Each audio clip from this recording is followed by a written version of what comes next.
Hey guys, Cade Stover, right front and center.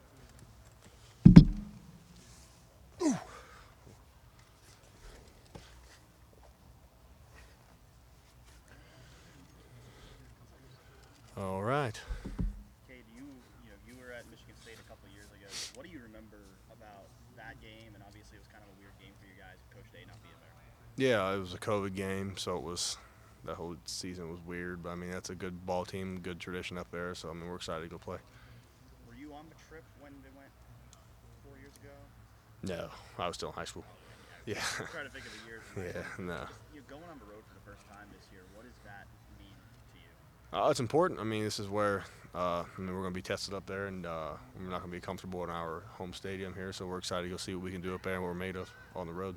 Coach Day was saying he feels like you can learn something about the team going on the road. What do you feel like are the things you're going to learn about the team this weekend? I mean, that's a really good question. I mean, we're going to see how well we're gelled together, really, and if we're as tight as what we are. And I think we are. I mean, when things go bad on the road, it's easier to get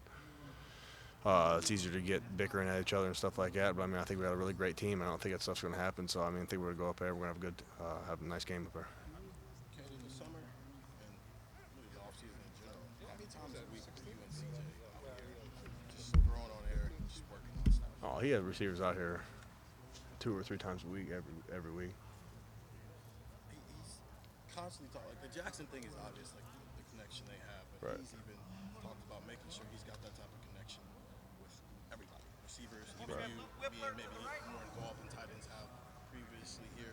Right. Do you guys get that sense from him that he can tell when you guys maybe aren't as involved in the offenses? Yeah. I just think he sees. I mean, that guy, he sees way more than anybody else sees, and he does. I mean, that guy. There's nobody else watches more film and sees. I mean, opportunities to attack this and what player's going to be able to attack that. So I mean, he sees that, and he'll come to us during the week and tell us, hey, this will be like that, and this will be like that. And sure enough, you get in the game, it's going to be like that. So, what's a conversation with him like on the sideline after a drive where you caught a ball from him? Like, what is he? You ask him questions about why he do it this way? No, I mean it's not that. It's never that deep. I mean it's just. I mean we try and look at it like you're just going out there. I mean you're playing ball like you did when you were 6, 7 years old. I mean you should go play ball. Cade, obviously, Mitch is adjusted to that fullback role, had fullback guy touchdown, but just in the blocking scheme, just how important is mitrosity to you guys, whether he's lining up fullback or lining up on the line with the tight end? No, he's an important player. That's a good, smart football player. I mean, that you can put in a lot of different positions. I mean, he's going to block well. He's a key contributor, especially getting down. I mean, red zone wise, as far as being able to have the different formations, put him in, keep defense on their toes. Does the physical toll at tight end, how does that compare to putting your face on somebody at linebacker? You take more of a physical toll at tight end for sure. Yeah. You run way more at tight end. So I feel like I've adjusted well to the physical toll of it as far as physical demands and stuff like that. So I mean, just staying in the training room, making sure you're on top of your stuff, and other than that, just make sure you can walk next day. Yeah, I know you love that part of it, but just being physical, does it change the way you have to handle a Sunday or a Monday? Oh yeah, I mean you definitely spend more time in here, just as far as just little things getting right. I mean, just if you come back after practice and just sit in the ice tub again, like just little things like that, that'll help. I mean, you can feel a difference when you go to practice on Tuesday. Cade, is that, physicality, that kind of explosion at tight end, is that how you learned the game at the high school level or even before that? Is that kind of like the basis of why football is for you what it is? Yeah, I mean high school ball and everything like that. I mean, you grew up, you never came off the field. You know what I mean? Like, and you're 9 times out of 10 you're getting hit or hitting somebody. So, I mean, a lot of Saturday mornings after high school, and you struggle, but you weren't smart enough to really like help your body recover and stuff like that. And here, with all how good the trainers are and everybody else, I mean, they really help you recover to where you feel good the next week. How did that kind of help you kind of define the player that you are? You've played both ways, right? And both are physical positions, but I guess learning the game of football with that emphasis on physicality and kind of making, not being afraid of contact. How did that help you become the player that you are? That's just the way. I mean, that's the way I've always learned to play. That's what my father taught me to play. And that's, if you're not physical, if you're not tough, you can't play the game of football, in my opinion. So, And it seems, I mean, sometimes it seems like that's kind of a dying breed, across America. So if you can keep that, I mean, you can stick out even more, I feel like. So that's just a family. Yeah, it's just that's the way I've learned to play, and I don't know if I can ever get away from it. Cade, what's it been like watching Steele's success this year coming up? He had 11 tackles, he posted up just good second night. Oh, I mean, that's one of my best friends. Him and Tommy are like blood. Couldn't really make us any closer. So, I mean, I'm just super excited for the guy. I mean, he works hard. He's a. I mean, he probably will never let anybody else see who he really is, but he's awesome. I mean, he's a little bit of a dumbass, but he's awesome. He's a great guy. Yeah. I just remember after the Rose Bowl, you guys were sitting with each other. I did a little interview with you guys. I'm kind of like in the stands or whatever. And is it weird, like what the difference 9 months makes? You know, you're playing linebacker in the Rose Bowl, and he is too. And now you guys are both starring on opposite sides of the ball. Is it kind of strange when you think about those days? I mean, not really. I mean, it kind of feels like this was kind of. It feels like we've done this forever. To be honest with you. I mean, we come home, every single night we come home. Me, Tommy, and my girlfriend. We sit at the card table. We play a game of euchre every single night. We got a big tally on the chalkboard. So, I mean, that's been every single night for the past 3 months that we've done that, and it just seems.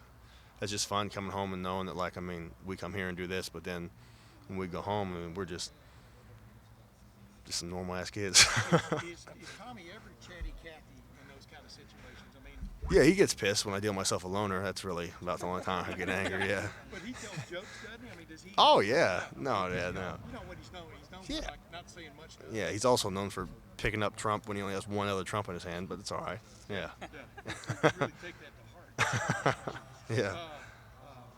What's the funniest or coolest thing you've ever heard him say? What's that? What's the funniest or coolest thing you've ever heard? Ever heard Tommy say? Oh my Just give me God. one example. That you could, well, I'm on the internet. I can put either.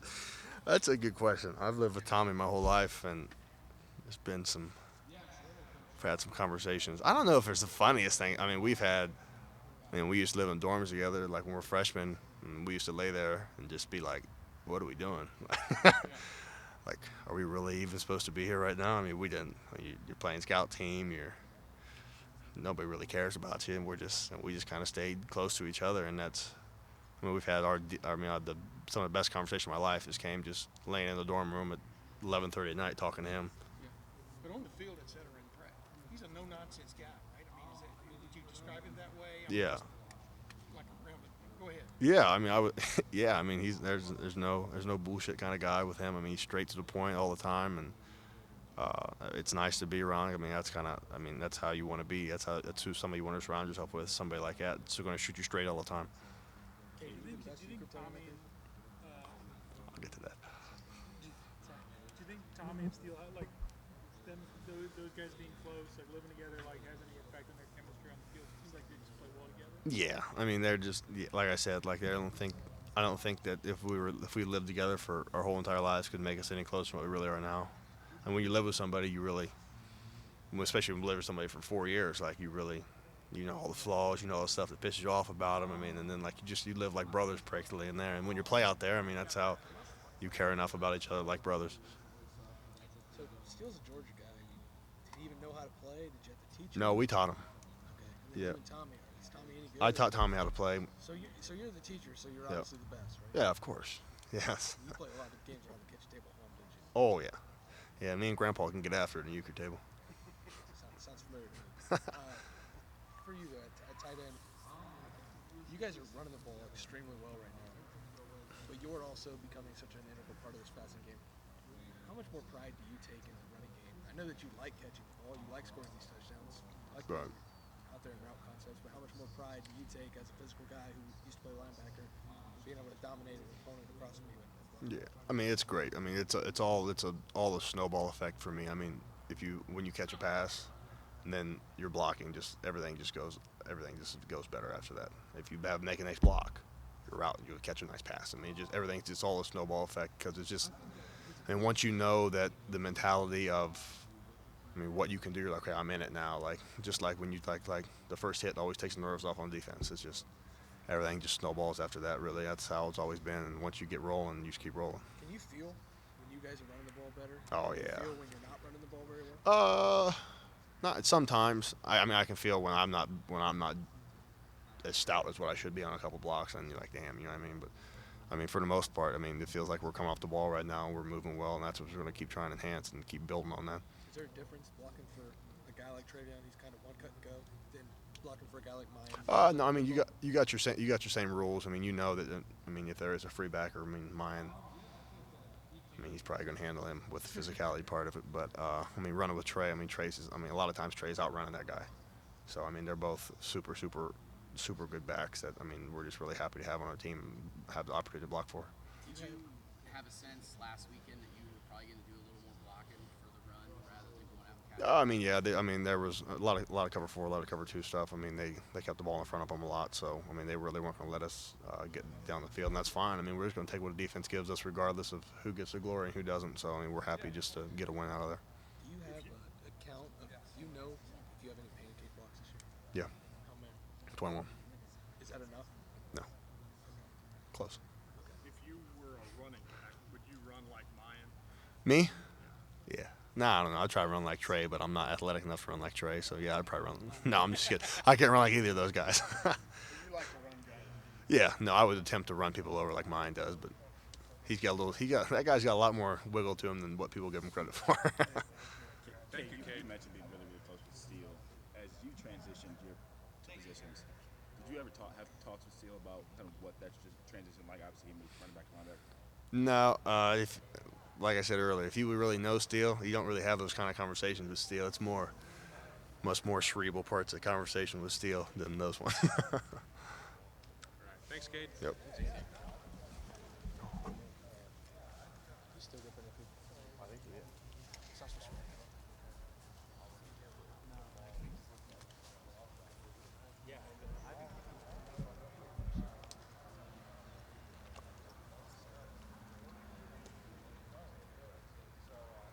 Are we expecting anybody else? QB1. Supposedly. Important.